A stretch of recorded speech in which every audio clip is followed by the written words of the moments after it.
I'd like to extend an official welcome to all here in attendance. And I want to recognize other members of council in attendance today. Now, if I miss anybody, I apologize because I didn't see you come in. So if you could just give a little wave, I'd appreciate it. I'll start with our Honorable Mayor, Mayor Eddie. I know you're here. There you are. We have Councilors John Wee, Murray Powell, and Councilor Shirley Simons. I also want to recognize our CEO, Paul Emerson, who's sitting there quietly. I think we have just one city of Brantford Councilor Marguerite said she's been. Here today because she's part of what I'm talking about today. So. And there's a lot of issues going on here in the county, such as boundary talks, potential sale of Grant County Power, development pressures, mushroom farm complications, the new OPP detachment, the 2014 budget, and of course another little portfolio on gravel pits. But I'm not going to discuss any of these items. Rather, I'd like to take a couple of minutes, because that's all I get, to talk about something that the county hasn't officially ventured into yet, and that's the local food movement. The provincial government just passed Bill 36 called the Local Food Act to help promote local foods. And in our area, the Grand River Health Community is providing the leadership for the Brant Food Systems Coalition. And this coalition is a group of volunteers who are promoting locally grown food that is healthy, affordable, and accessible for all. Now, the local food movement is a worldwide phenomenon, and I think it speaks to our general uneasiness about the future. We're looking for things that are not only sustainable, but enhance our resiliency in the face of three dark clouds on the horizon in terms of the economy, resources, and the environment. And these three dark clouds really speak to where we are in the human story. They were first predicted by the Club of Rome in 1972 in their seminal study titled Limits to Growth, where they did computer modeling on exponential economic and population growth in a world of finite resources. And a 30-year follow-up study showed that the original study was uncannily accurate in terms of the economy, resources, environment. So let's look at storm cloud number one, the economy. And that the study predicted that as resources became scarce and the environment polluted, that the economy will decline. And if you look at GDP growth average over each decade, you will see that it has been steadily declining since the 1960s. In the 60s, it averaged around 5% annually, and it has fallen every decade since to the point where the real economy is shrinking, since the GDP growth rate is below the inflation rate using unadulterated statistics. People know intuitively that we don't live in Kansas anymore regarding the economy.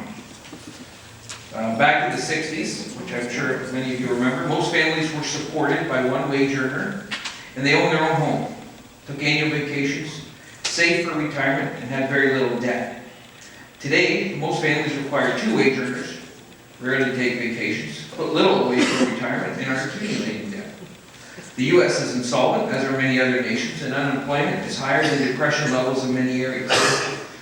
No more dirty 30s bread lineups, though. Now it's up to 50 million people on food stamps. The storm cloud number two, resources are becoming more scarce. And we've used up the easy stuff first, and yet 200,000 people are being added to the planet every day. And when BP's oil well in the Gulf of Mexico blew out, everybody asked, what happened? We should be asking why.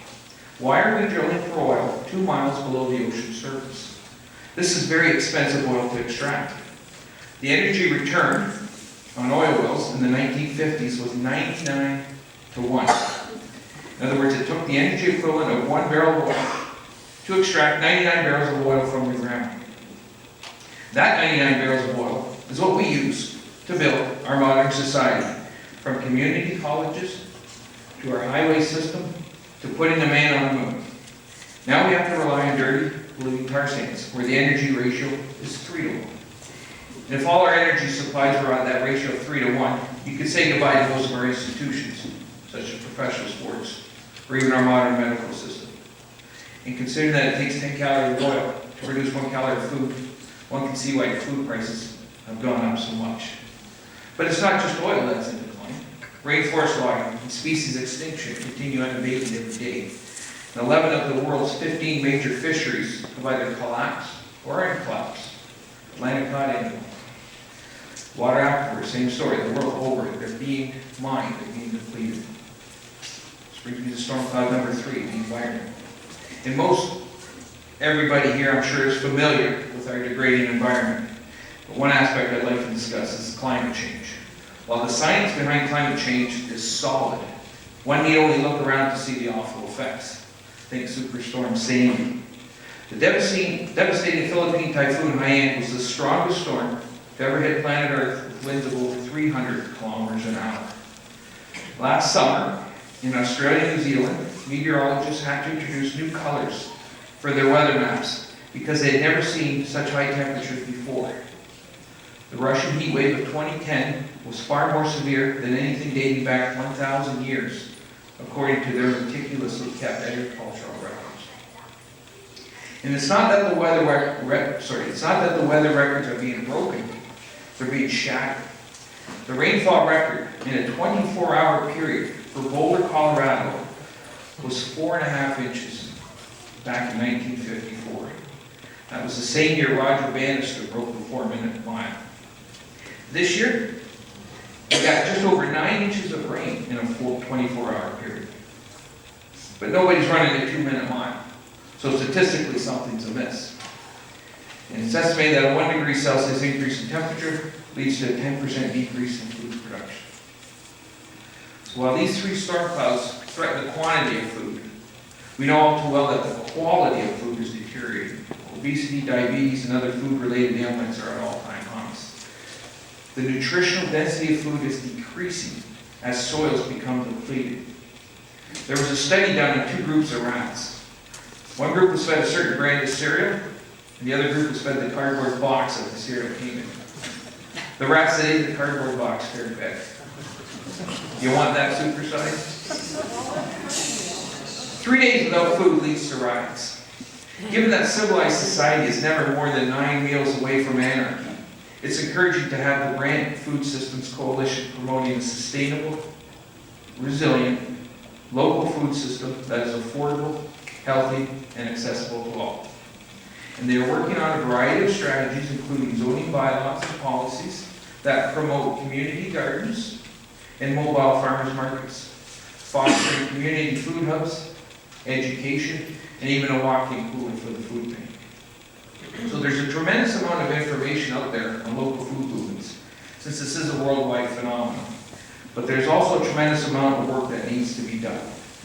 So I'd like to say that on that note, if anyone wishes to join the coalition, you feel free to contact Grand River Health, myself, Ann Ehrlich. Ann, can I just have you wave?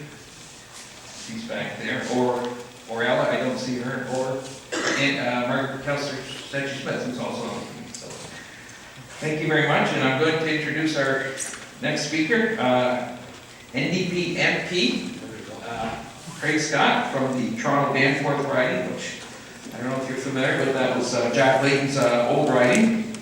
He is the critic, the Democratic Reform critic, and he knows a thing or two about migratories. So